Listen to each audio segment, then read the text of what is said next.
ಈ ಕಷಾಯವನ್ನು ಕುಡಿ, ನೋವು ಸ್ವಲ್ಪ ಕಡಿಮೆ ಆಗ್ಬೋದು.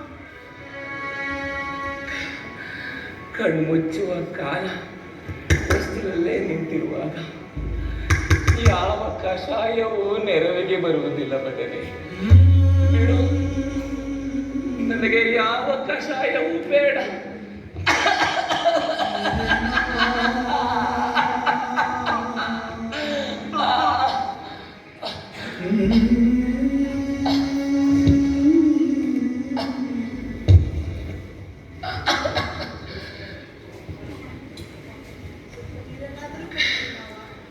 ಬೇಡ ಮಗಳೇ, ನೀರಿನ ಋಣವು ತೀರಿದೆ.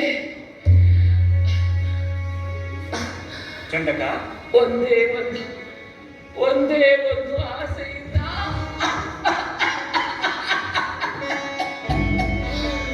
ಈ ಪ್ರಾಣವು ದೇಹವನ್ನು ಬಿಡುತ್ತಿಲ್ಲ.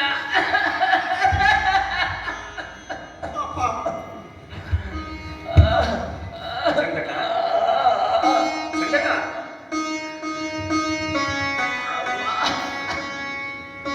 ಒಡೆಯ. ಬಾ ಚಂದಕ, ನಿನ್ನನ್ನು ನೋಡಿ 3 ದಿನಗಳಾಗಿತ್ತು. ಹಾಗೆಯೇ ಭದ್ರನ ಯೋಗಕ್ಷೇಮವನ್ನು ವಿಚಾರಿಸಿಕೊಂಡು ಹೋಗಲೆಂದು ಬಂದೆನು. ನೀವೇಕೆ ಬಂದಿರಿ ಒಡೆಯ? ಒಂದು ಮಾತು ಹೇಳಿ ಕಳಿಸಿದ್ದರೆ ನಾನೇ ಬರುತ್ತಿದ್ದೇನಲ್ಲ.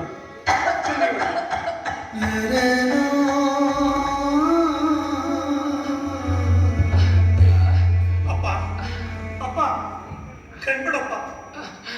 ನೋಡು, ನಿನ್ನನ್ನು ನೋಡಲು ರಾಜಕುಮಾರ ಗೌತಮ ಸಿದ್ಧಾರ್ಥ ಬಂದಿದ್ದಾರೆ. ನೋಡು. ರಾಜಕುಮಾರ ಗೌತಮ, ಚೆನ್ನಾಗಿರುವೆಯ ಮಗು, ಚೆನ್ನಾಗಿರುವೆಯ ಕಂದ? ಚೆನ್ನಾಗಿದ್ದೇನೆ. ನೀವು ಹೇಗಿದ್ದೀರಿ?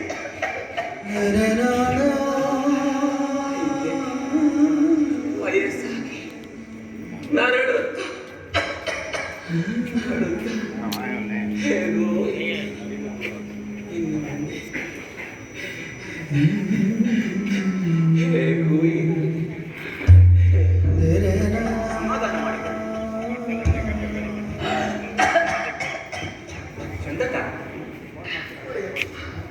ನಿನ್ನ ತಂದೆ ನಮ್ಮನ್ನೆಲ್ಲ ಎತ್ತಿ ಆಡಿಸುತ್ತಿದ್ದರು. ಆಗ ಎಷ್ಟು ಚೆನ್ನಾಗಿದ್ದರು. ಈಗ ಏಕೆ ಹೀಗಾಗಿದ್ದಾರೆ? ಕಣ್ಣುಗಳು ಗೂಡು ಬಿದ್ದಿವೆ, ಹೊಟ್ಟೆ ಬೆನ್ನಿಗೆ ಸೇರಿದೆ, ಚರ್ಮ ಮುಟ್ಟಲಾರದಷ್ಟು ಸುಕ್ಕಾಗಿದೆ, ಗಡ್ಡ ಮೀಸೆಗಳು ಬೆಲ್ಲದಾಗಿ ಗೂಡಾಗಿವೆ, ದೇಹದ ಅಂಗಾಂಗಗಳು ಕಂಪಿಸುತ್ತಿವೆ. ಏಕೆ ಹೀಗಾಗಿದ್ದಾರೆ ಚಂದಕ? ಪ್ರಶ್ನೆ ನನ್ನೊಡೆಯ. ನೀವು ಅರಮನೆಯಲ್ಲಿ ಬೆಳೆದವರು, ನಿಮಗಿದು ತಿಳಿಯಲಿಲ್ಲ. ಬೆಳೆದು ದೊಡ್ಡವರಾಗುತ್ತಾ ಎಲ್ಲರೂ ಮುದುಕರಾಗುತ್ತಾರೆ.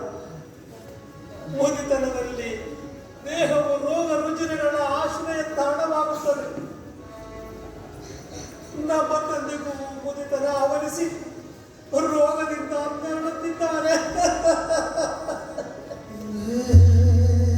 ಇನ್ನು ನಾಳೆಯೋ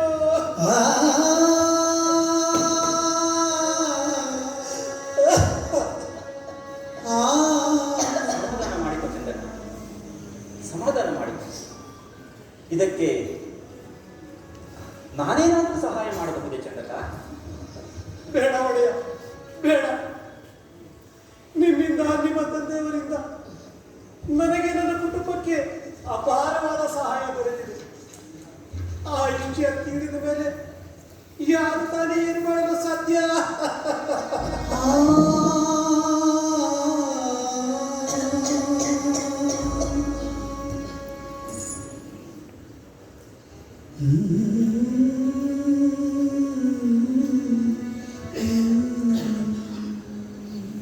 ನೀನು ಹಿಂದೆಯೇ ಬಂದಿದ್ದರೆ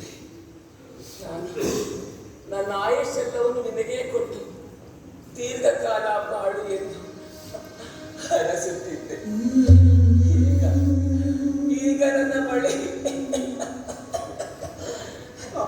ಆಯುಷ್ಯ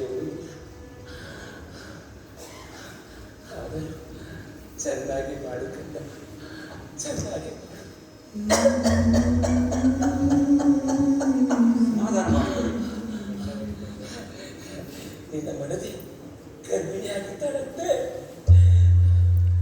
ಅವನು ನಿನ್ನ ಮಗನು ನಿನ್ನಂತೆ, ನಿನ್ನ ತಂದೆಯಂತೆ ಪ್ರಜೆಗಳಿಗೆ ಪ್ರಿಯವಂತನಾಗಲಿ, ಪ್ರಜೆಗಳಿಗೆ ಪ್ರಿಯನಾಗಲಿ.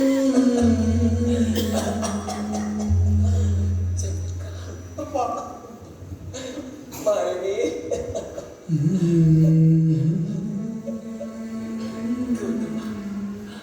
ಇವನು ಮುಪ್ಪಿನ ಮೊದಲ ಮೆಟ್ಟಿಲೇರಲಿದ್ದಾನೆ.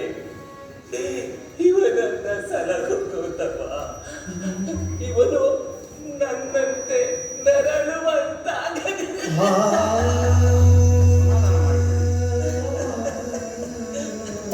ಸಮಾಧಾನ ಮಾಡಿಕೊಂಡ. ಒಂದಿನ ಆಸೆ ಇತ್ತು, ನಿಮ್ಮನ್ನು ಕಣ್ತುಂಬ ನೋಡಬೇಕೆಂದು ಆಸೆ ಇತ್ತು. ಅದು ತೀರಿತು.